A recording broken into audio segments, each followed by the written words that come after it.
Dans la vie, il y a énormément de choses qui sont faciles. Par exemple, manger une pizza surgelée, c'est facile. Te coucher à 3 h du matin et te bourrer la gueule avec tes potes, c'est facile.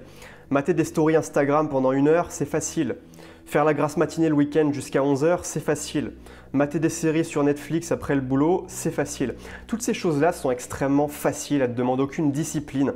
Elles t'apportent un plaisir immédiat, un plaisir instantané. Mais au fond de toi, tu sais que ces choses-là ne t'apportent rien dans ta vie. Ces choses-là ne font pas une différence positive dans ta vie. C'est pas ça qui va t'aider à te construire une vie libre et inspirante. C'est pas ça qui va t'aider à atteindre tes objectifs. Et dans de nombreux cas, ces choses faciles, ces petites habitudes malsaines peuvent t'apporter des résultats catastrophiques sur le long terme. Par exemple, la malbouffe, la cigarette, l'alcool, toutes ces choses-là qui peuvent littéralement détruire ta vie. Peut-être qu'aujourd'hui, tu te sens piégé dans ce que j'appelle le cercle vicieux de la facilité. C'est-à-dire que toutes tes journées sont des journées passives dans lesquelles tu vas prendre les choix les plus faciles, les choix qui t'apportent une gratification immédiate. Et tu vas pas consacrer la moindre minute de ta journée pour faire des choses plus difficiles, des choses qui vont t'apporter quelque chose sur le long terme. Et au fond de toi, tu sais très bien que tu as besoin de faire des choses difficiles. Manger des légumes tous les jours, c'est difficile.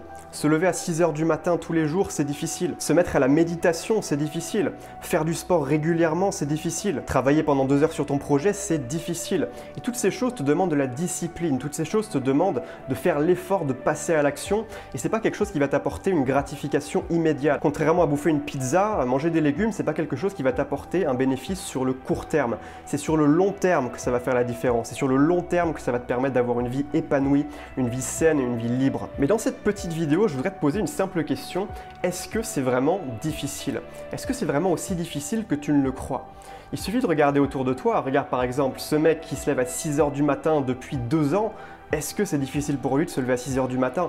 Bien sûr que non, c'est juste une évidence. Ou alors cette fille qui pratique la méditation tous les jours depuis 6 mois. Est-ce que tu crois que c'est difficile pour elle de le matin se poser sur son coussin et pendant 15 minutes méditer, observer son souffle? Est-ce que c'est difficile? Non, évidemment, elle le fait depuis 6 mois, c'est juste une évidence pour elle, c'est facile. Ou alors ce mec qui a arrêté de fumer depuis 1 an, est-ce que tu crois que c'est difficile pour lui de passer une nouvelle journée sans fumer après 1 an?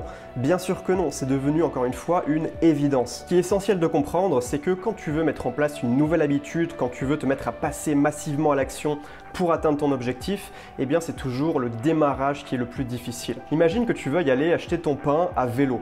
Forcément, quand tu sors le vélo du garage et que tu te mets à pédaler, ça va te demander plus d'énergie parce qu'il va falloir faire démarrer le vélo, il va falloir passer de l'état d'arrêt à l'état de mouvement, l'état où tu roules. Par contre, quand tu seras déjà lancé, quand le vélo sera déjà à pleine vitesse, est-ce que ce sera difficile de conserver la vitesse du vélo? Bien sûr que non, tu auras juste à pédaler un petit coup de temps en temps, le vélo sera déjà lancé, il y aura déjà l'énergie cinétique qui poussera le vélo et tu auras juste à la maintenir et ce sera beaucoup plus facile. C'est exactement la même chose pour tes bonnes habitudes. Le plus difficile, c'est toujours de se remettre en mouvement. Et pourtant, c'est essentiel parce que si tu te remets jamais en mouvement, tu resteras toute ta vie dans cet état d'inertie dans lequel tu vis dans la facilité, dans lequel tu subis une vie par défaut et dans laquelle tu te bouges jamais pour aller chercher ce que tu veux. Et la clé pour se remettre en mouvement, qu'est-ce que c'est? C'est tout simplement le fait d'y aller étape par étape, step by step.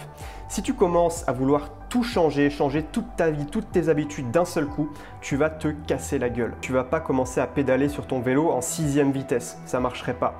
Il faut que tu commences par la première vitesse, puis ensuite tu passes à la seconde, tu passes à la 3e, tu passes à la 4e et tu augmentes progressivement la difficulté. Et plus tu avanceras, plus tu entretiendras cet état de mouvement, plus ce sera facile et naturel pour toi. Donc si aujourd'hui tu es à l'état 0, tu es à l'état plus bas que terre, facilité extrême, commence par changer une chose.